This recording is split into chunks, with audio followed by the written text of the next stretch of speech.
కాబట్టి ఎలా ఉండాలి? సమానంగా ఉండాలి వద్దా? కర్మణో అభావ తుల్యైవ ఆద్య సృష్టి, ఒకే రకంగా సృష్టి, మొదటి సృష్టి ఉండాలా అని ఒకవేళ అంటావేమో. ఇక్కడి వరకు పూర్వపక్షం. ఎందుకంటే సృష్టికి ముందు సత్యం ఉందన్నారు కదా, ఆ తర్వాత సృష్టి చేసి అన్నారు కదా. ఆ కర్మ ముందంటావా శరీరం లేదు, శరీరం ముందంటావా కర్మ లేదు. ఈ రెండు అన్యోన్యాశ్రయం వస్తుంది. ఒకవేళ ఆది సృష్టి చేశారంటావా అందరూ సమానంగానే ఉండాలి, విషమత్వం వచ్చేదానికి అవకాశము లేదు అనేది పూర్వపక్షం. సామాన్యంగా నైష దోష, దీనిలో దోషం ఏమి లేదు. ఎందుకంటావా అనాదిత్త సంసారస్య, ఆది సృష్టి అంటే ఒకటి లేనే లేదు. ఉంది అంటే కదా సంసారం, ప్రపంచం ఏదో అనాది. అనాది సంసారానికి విత్తు ముందా చెట్టు ముందా అనేది ఎట్లా అయితే వస్తుందో అట్లాగే శరీరం ముందా కర్మ ముందా అనేది వస్తుంది. కాబట్టి ఎక్కడో ఒక దగ్గర ఆగిపోయి అక్కడి నుంచి మొదలు పెట్టాలా.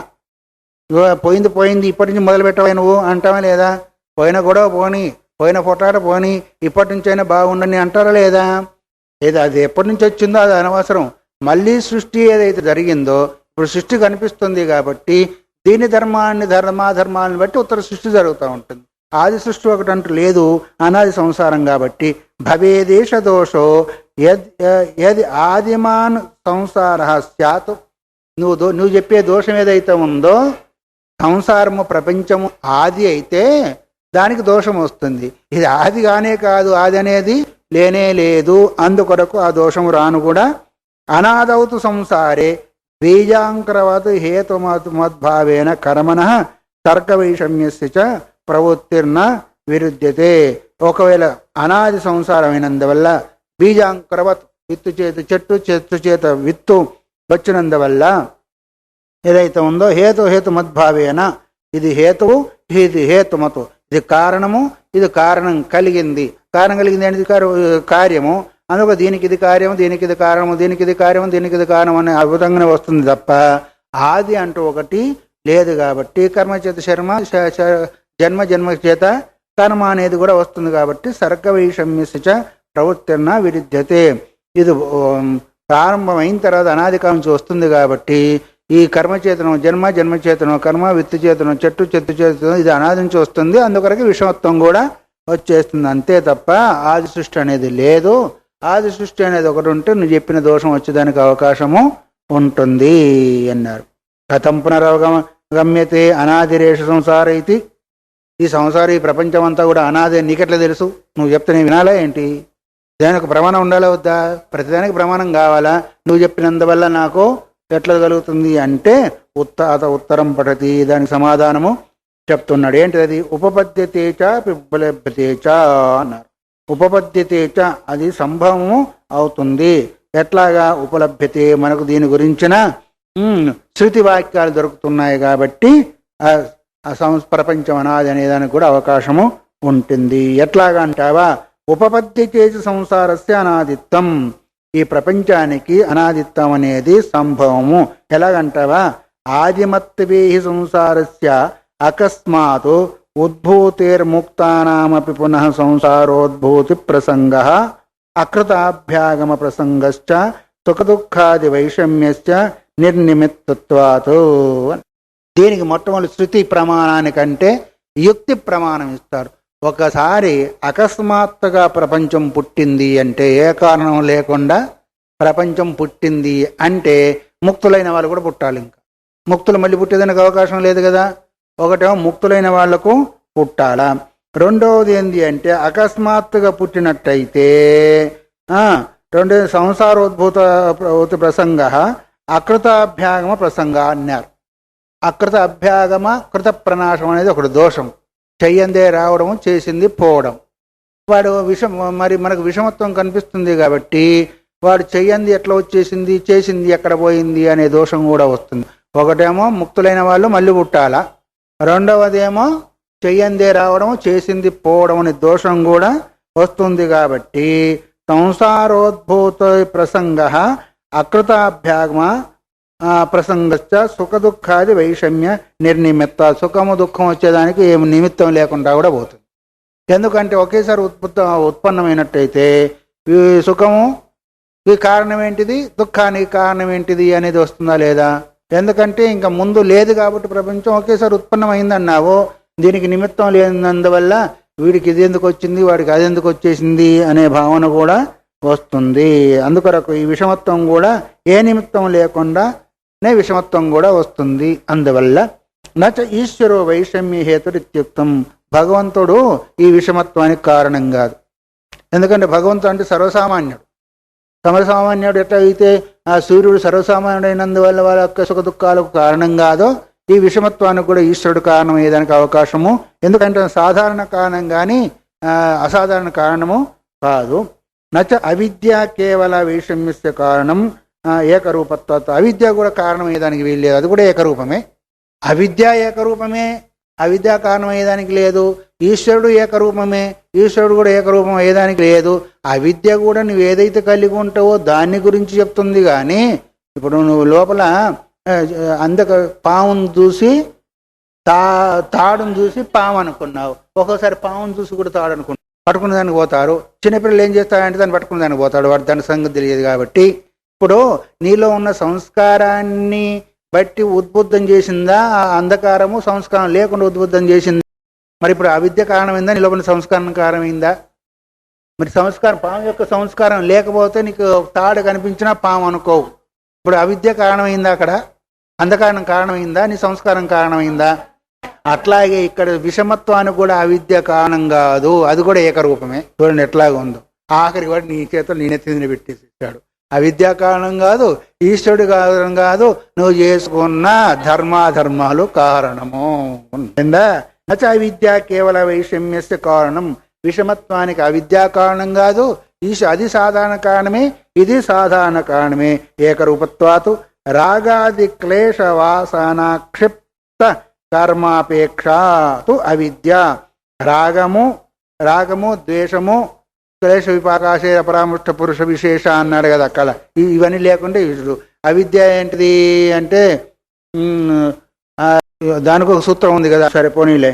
రాగాది క్లేశ వాసన ఆక్షిప్త కర్మాపేక్ష అన్నాడు. రాగము ద్వేషము క్లేశము, దీంతో ఈ సంస్కారంతో కూడుకున్న ఏ కర్మైతే చేస్తావో అది కారణమవుతుంది. నువ్వు రాగద్వేషంతో చేశావో, ద్వేషంతో చేశావో, లేదో వారితో మంచి భావంతో చేశావో, చెడు భావంతో చేశావో, అవసరం చేశావో, అవసరం లేక చేశావో, సత్యం చెప్పావో, అసత్యం చెప్పావో, ఏం చేశావో, దాంతో కూడుకున్న ఏ కర్మ అయితే ఉందో ఆ కర్మ కారణం అవుతుంది. కానీ నీకు అవిద్య కారణం కాదు, ఈశ్వరుడు కారణం. అవిద్య వైషమ్యకరి శాతం, నీలో ఉన్న సంస్కారం బట్టే అవిద్య కూడా విషమత్వాన్ని చేయిస్తుంది. ఈశ్వరుడు కూడా సాధారణ కారణంలో విషమత్వాన్ని చేస్తాడు. కానీ నీలో రాగద్వేషాలు లేకపోతే సుఖదుఖాలు ఎందుకు వచ్చేస్తాయి? రాగద్వేషాలు లేవు ఎవరు ముక్త పురుషుడికి, వాడికి సుఖదుఖాలు ఉన్నాయా? ఎందుకంటే వాడు ఏకత్వం కోమోహ కశోక, ఏకత్వ రూపం చూసేవాడికి మోహం లేదు, శోకం లేదు. అందుకొరకు రాగద్వేషంతో కూడుకున్న కర్మ వాడికి అది క్లేశకారి, కానీ అది లేకుంటే క్లేశకారి కాదు. అందుకొరకు వైషమ్యకారి అవిద్య కూడా స్వయంగా అయ్యేదానికి లేదు, నీలో ఉన్న దోషమే కారణము అవుతూ ఉంటుంది. నచ కర్మాంతరైన శరీరం సంభవతి, నచ శరీరాంతరైన కర్మ సంభవతి ఇది ఇతరేతరాశ్రయత్వ ప్రసంగ. శరీరం లేకుండా కర్మ జరగదు, కర్మ లేకుండా శరీరం జరగదు. కర్మాంతరైన శరీరం నచ సంభవతి, శరీరాంతరైన కర్మ నచ సంభవతి ఇది ఇతరేతర ఆశ్రయత్వ ప్రసంగ. కర్మ లేకుండానేమో శరీరం లేదు, శరీరం లేకుండా కర్మ లేదు. అందుకొరకు ఏదైతే ఉందో ఇది అన్యోన్యాశ్రమం అవుతుంది. కాబట్టి ప్రపంచం ఏమైంది? అనాది అనవలసిందే. అనాదిత్వేతో బీజాంకుర న్యాయేన ఉపపత్తే న కశ్చిత్ దోషో భవతి అన్నారు. బీజాంకుర న్యాయం చేత ప్రపంచం అనాది అయినందువల్ల దోషం వచ్చేదానికి లేదు. నువ్వు కర్మతో శరీరం వచ్చిందంటావా, శరీరం లేకపోతే కర్మ ఎట్లా చేసామన్న భావన వస్తుంది. మరి కర్మ లేకపోతే శరీరం ఎట్లా భావన వస్తుంది. కాబట్టి అనాది అని నువ్వు ఒప్పుకోవలసిందే అని. మరా కదా ఉపలభ్యతే చ సంసారస్య అనాదిత్వం శృతి స్మృత్యో. ఉపలభ్యతే అంటే శృతిలో కూడా మనకు అలాంటి వాక్యాలు. ఇప్పుడేమో తర్కంతో దాన్ని సమన్వయం చేశాడు. ఇప్పుడు శృతి స్మృతిని చూస్తూ ఆ విషయాన్ని సమన్వయం చేశాడు. శృతౌత తావత అనేన జీవేన ఆత్మనా ఇది తర్గ ప్రముఖే శారీరాత్మానం జీవశబ్దేన ప్రాణధారణ నిమిత్తేన అభిలపన్నాది సంసార ఇది దర్శయతి. అనేన జీవేన ఆత్మన అనుప్రవిశ్య నామరూపే వ్యాకరణవాణి సూత్రం ఇదివరకు ఎన్నిసార్లు పోయినాయి కదా అవన్నీ కూడా.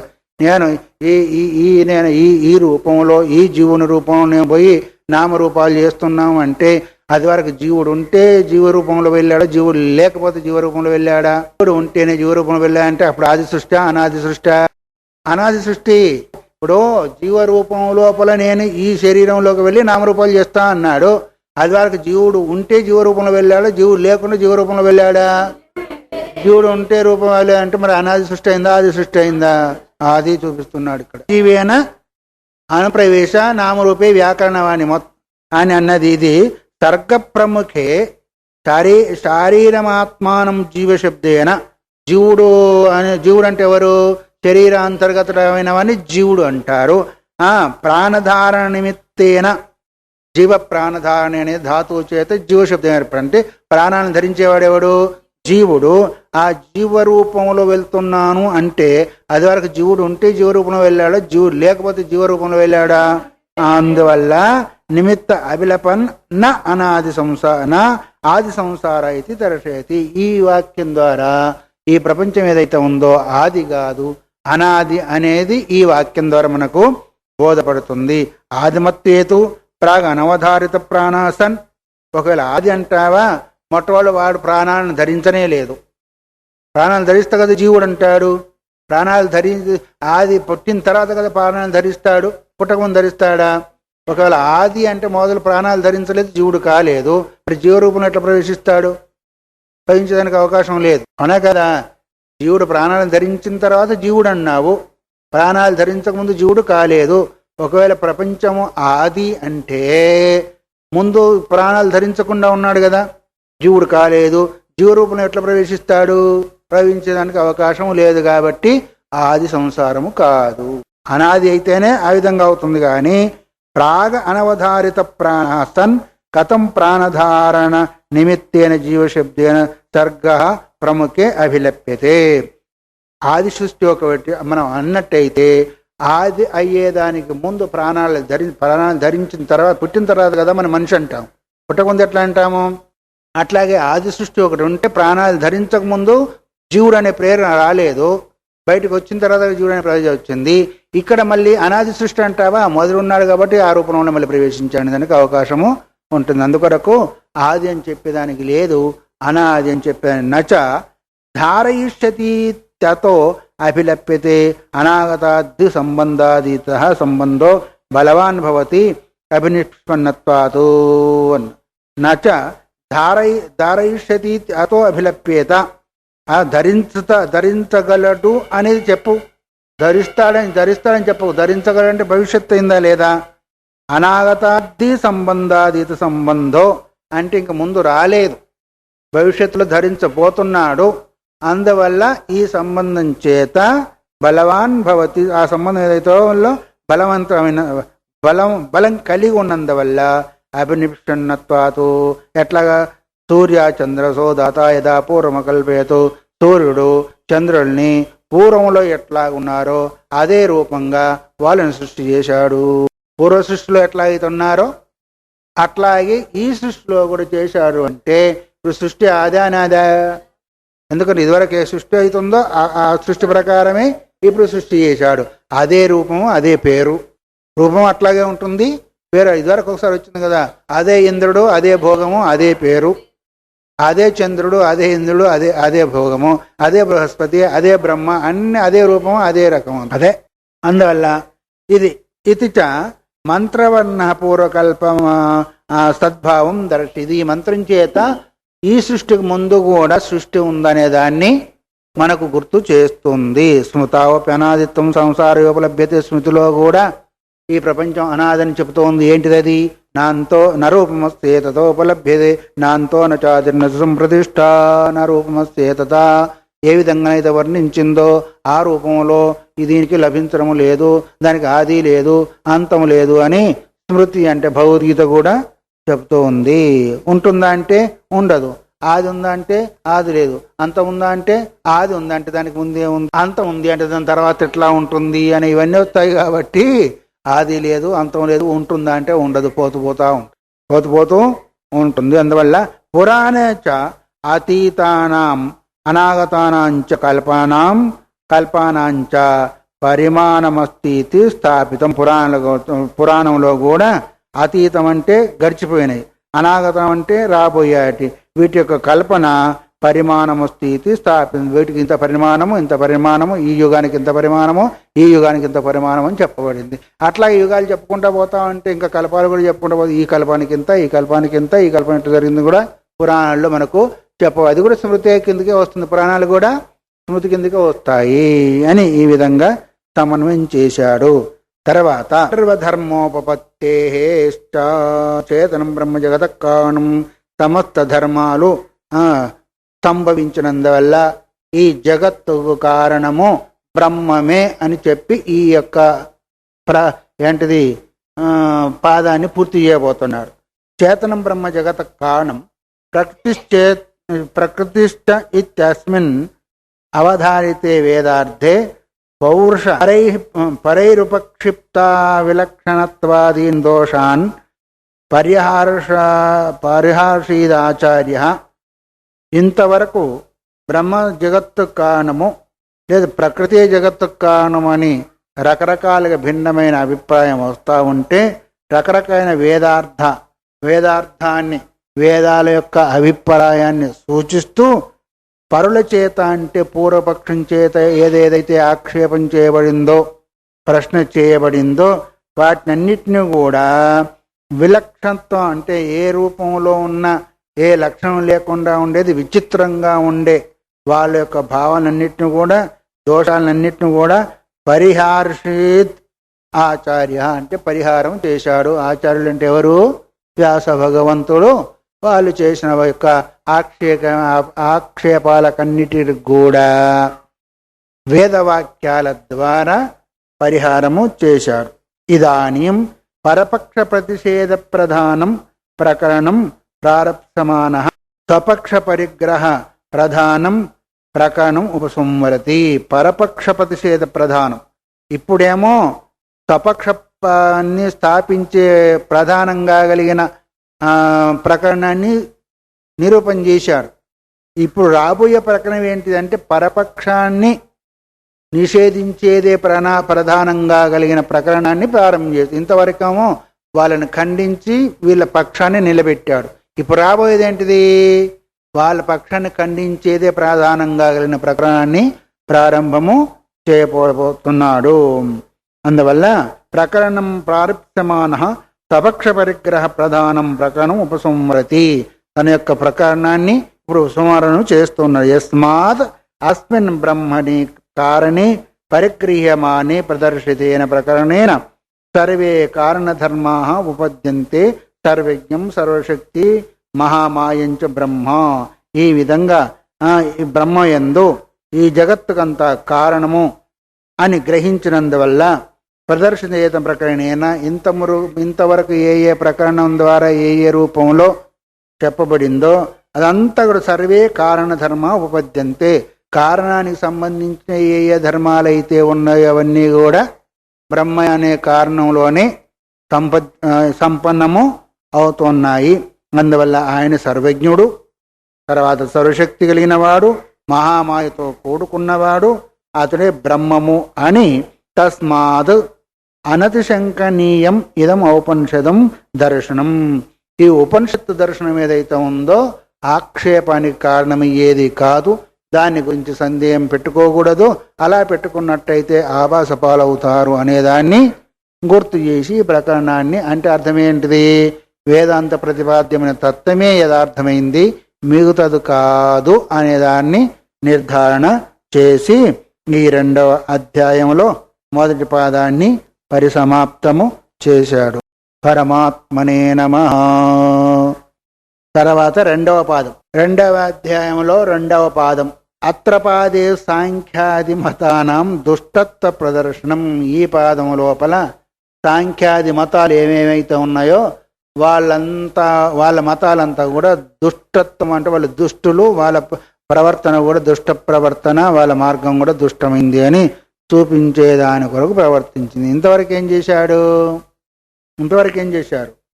ఇంతవరకు వాళ్ళు ఎంత చూపించినప్పటికీ అదొక రకంగా చూపించారు, ఇప్పుడు ఇంకో రకంలో చూపిస్తున్నారు. ఏంటది? యద్యపీదం వేదాంత వాక్యానాం ఆయుధం పర్యం నిరూపయితుం శాస్త్రం ప్రవృత్తం న తర్కశాస్త్రవత్ కేవలాభిర్యుక్తిభి కంచిత్ సిద్ధాంతం సాధయితం వా ప్రవృత్తం.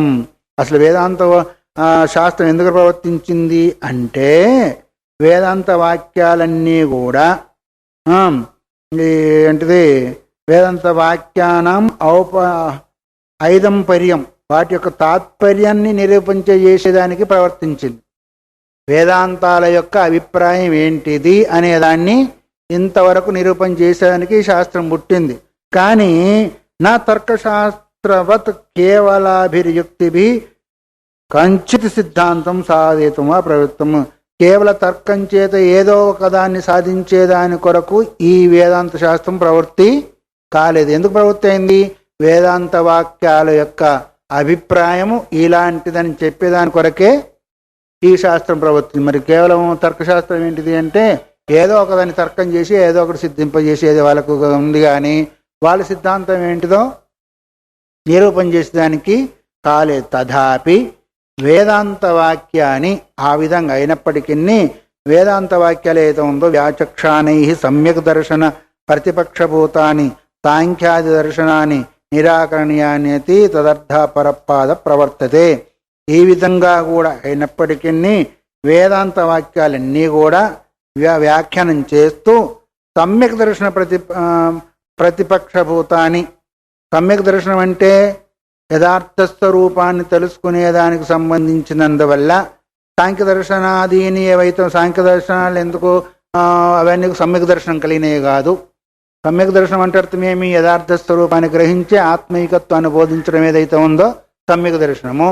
వాళ్ళకి అది లేదు, ఇది వేరు అది వేరు అనే భావన ఉంది. జగత్తు వేరు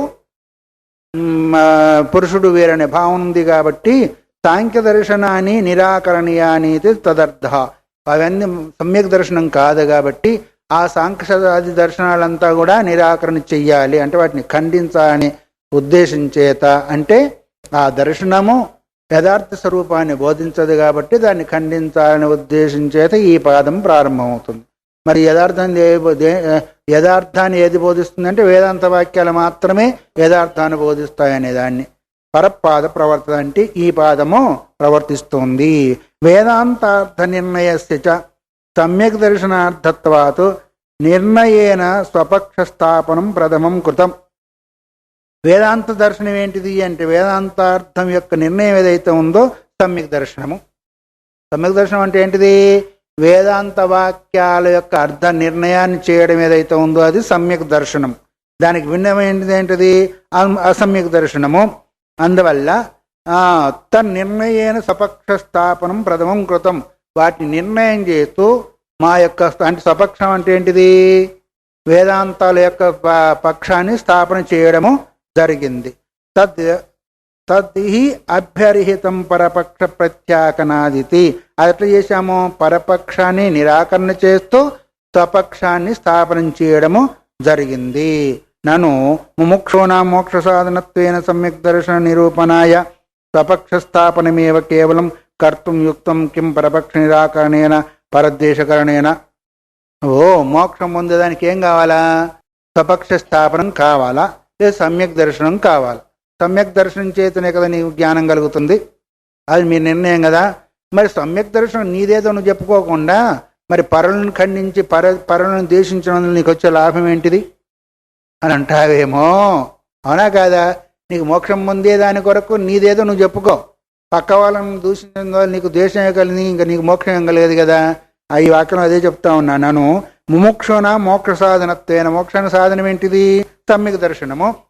దాన్ని నిరూపణ చేస్తేనే సరిపోతుంది కదా. స్వపక్ష స్థాపనమేవ కేవలం కర్తం యుక్తం, నీ పక్షం నువ్వేందో చేసుకో అని పరపక్షం దూషించినందువల్ల లాభం ఏంటిది? ఏమనొస్తుందా? ఎవరిని అడుగుతున్నారు వీళ్ళు? వేదాంతులను పూర్వపక్షం వాళ్ళు అడుగుతున్నారు. సమ్యక్ దర్శనం వల్ల కదా నీ మోక్షం కలిగేది, అది నీ స్వపక్ష స్థాపన ద్వారా చేసుకో, పక్క వాళ్ళని ఖండించడం దూషించడం ప్రయోజనం ఏంటిది అంటావేమో.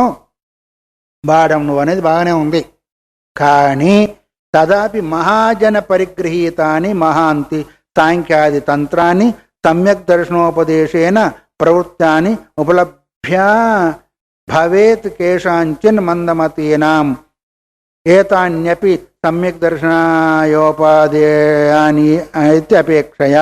నువ్వు అనేది బాగానే ఉంది, కానీ కొంతమంది పెద్ద పెద్ద కొమ్ములు తిరిగిన మహానుభావులంతా ఉన్నారు. వాళ్ళు స్థాపించింది, వాళ్ళు చెప్పింది మహా సమ్యక్ దర్శనం అని బోధిస్తూ ఉన్నారు. మరి మందమతులైన వాళ్ళు దాన్నే సమ్యక్ దర్శనం పట్టుకొని ఒకవేళ చెడిపోతారేమో అని మేము ఖండిస్తున్నాము. ఇప్పుడు జరిగేది అంత కూడా అంతే కదా, రకరకాల అన్నీ వస్తున్నాయి, ఇదే మాది మంచిది, ఇదే మాది గొప్పది గొప్పది అంటున్నారు. అందువల్ల అది సమ్యక్ దర్శనం కాదు. జ్ఞానాన్ని బోధించి ఏకత్వాన్ని బోధించి సమ్యక్ దర్శనం అనే దాని కొరకు మేము దాన్ని ఖండిస్తున్నాం, కానీ ద్వేషం చేత మేము ఖండించడము లేదు.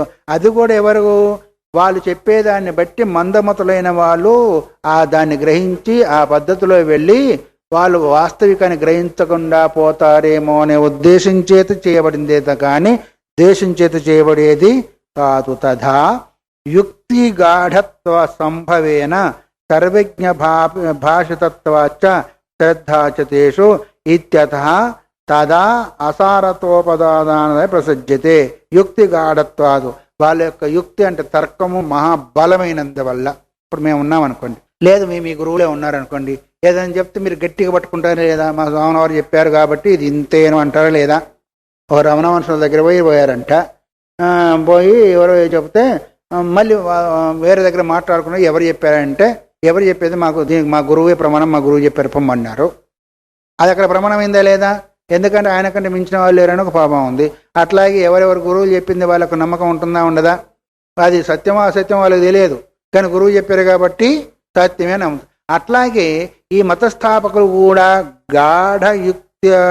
యుక్తి గాఢ సత్వం సంభవేన అంటే ప్రబలమైన యుక్తి తర్కం ఉన్న కారణం చేత సర్వజ్ఞ భాషత్వం, వాళ్ళు సర్వజ్ఞులనే పేరు చేత కూడా పేరు పొందిన వాళ్ళు, సర్వజ్ఞులనే పేరు చేత పేరు పొందిన వాళ్ళు, వాళ్ళకు తర్కం కూడా గాఢంగా ఉంది. శ్రద్ధాచతేషు ఇత్యత, వాళ్ళ శ్రద్ధ కలుగుతుందా లేదా మందమతులైన వాళ్ళకి కలుగుతుంది. కలిగినందువల్ల ఇత్యత తద అసారతోపపాదనాయ ప్రత్యేక, వాళ్ళ అది వాళ్ళు చెప్పేదంతా కూడా అసారమని వాళ్ళకు గుర్తు చేసేదానికి చెప్తున్నాం. ఎందుకంటే అలాంటి వాళ్ళని శ్రద్ధ కలుగుతుంది. ఇప్పుడు పోయే వాళ్ళంతా కూడా అట్లాగే పోతా ఉన్నారు, రకరకాలంతా పట్టుకొని వాళ్ళు చెప్పేది దానివల్ల ఇది కలుగుతుంది అది కలుగుతుంది అంటే నిజమని పోతా ఉన్నారు. అట్లాగే పెద్ద పెద్ద కొమ్ములు తిరిగిన వాళ్ళు ఎవరు, సాంఖ్య మత స్థాపకులైన వాళ్ళు ఎవరి, కనాదుడు, ఇది కపిలుడు, మళ్ళీ కనాదుడు వగైరా వాళ్ళంతా చాలా పెద్దవాళ్ళు, వాళ్ళు మహర్షులని పేరు పొందారు, వాళ్ళు తర్కాలు కూడా బాగా ఉన్నాయి. అందువల్ల అలాంటి దాని యందు శ్రద్ధ కలిగి ఒకవేళ వెళ్ళినట్టయితే ఏకత్వ భావన కలగదు కాబట్టి అది అసారము అని బోధించేదానికి ప్రవర్తిస్తుంది అని. ఇక్షతీర్ణ శబ్దం కామాచ్చన అనుమానాపేక్ష ఏతైన సర్వే వ్యాఖ్యాత అని ఈ 3 సూత్రాల ద్వారానే అవి సత్యమైనవి కాదని బోధించారు కదా. పూర్వం పోయింది కదా 5వ సూత్రం, ఈక్షతైన శబ్దం అనే 5వ సూత్రము, కామాచ్చనాపేక్ష అనేది 18వ సూత్రం 1:1. తర్వాత 1:4:28లోనేమో ఏతైన సర్వే వ్యాఖ్యాత వ్యాఖ్యాత అని చెప్పబడింది కదా. మరి ఆ 3 సూత్రాల చేతనే పూర్వం అయిన వాటిని నువ్వు ఖండించారు, అది మంచిది కాదని చెప్పావు కదా, మళ్ళీ ఇప్పుడు చెప్పేదానికి కారణం ఏంటిది, మనకి అదే పని అయ్యింది నీకు అని ఒకవేళ అడుగుతావేమో. పూర్వత్రాపి సాంఖ్యాది పక్ష ప్రతిపక్ష కృత కిం పునః కృతకరణేనేతి, మళ్ళీ చెప్పినందులో నీకు వచ్చిన ప్రయోజనం ఏంటి అని అడుగుతావేమో. తదుచ్చతే, దాని గురించి చెప్తున్నావు, ఎందుకు తొందరపడతావు నువ్వు, ఆ 3 చెప్పాను సరే, ఇప్పుడు ఎందుకు చెప్తున్నామో ఆ రెండింటినీ దాన్ని దీన్ని సాంఖ్యాదయ స్వపక్ష స్థాపనాయ వేదాంత వాక్యాన్ని ఉదాహృత్య స్వపక్షానుగుణేనైవ యోజయంతో వ్యాచాక్షంతే. అప్పుడు ఎందుకు చేశామంటే మా వేదాంత వాక్యాలను వాళ్ళు తీసుకొని వాళ్ళ పక్షానికి అనుగుణంగా వ్యాఖ్యానం చేశారు కాబట్టి అప్పుడు మేము వాటిని ఖండించాం. అప్పుడు ఏం చేశారు, మన వాక్యాలు తీసుకున్నారు వాళ్ళు, వాళ్ళ సొత్తేం కదా అది, మన వాక్యాలను చేసి వాళ్ళ శాస్త్రానికి అనుగుణంగా వ్యాఖ్యానం చేసి చెప్పారు కాబట్టి దానికి ఆ వ్యాఖ్యానం కాదు ఇలా వ్యాఖ్యానం అని చెప్పి వాటిని నిరాకరణ చేశాం. మరి ఇప్పుడంటావా తేషాం తద్వ్యాఖ్యానాభాసం నా సమ్యక్ వ్యాఖ్యానమిత్యేతావత్ పూర్వం కృతం. వాళ్ళ వ్యాఖ్యానం కాదది, వ్యాఖ్యాన ఆభాసం మాత్రము, యథార్థ స్వరూపం కాదని అక్కడ నిరూపణ చేశాం. ఇహతు, మరి ఇక్కడంటావా వాక్య నిరపేక్ష స్వతంత్ర తద్ యుక్తి ప్రతిషేధ క్రియతే ఇత్యేష విశేష. అక్కడ వాక్యాలు లేకుండా స్వతంత్రంగా తర్కాన్ని బట్టే నిషేధం చేయడం. అక్కడేమో వేదాంత వాక్యాలను బట్టి నిషేధం చేశాం. ఇక్కడేమంటావా, వేదాంత వాక్యాలు లేకుండా కేవల తర్కం చేతనే వాళ్ళు తర్కం పట్టుకుంటారు, మేము కూడా తర్కంతో.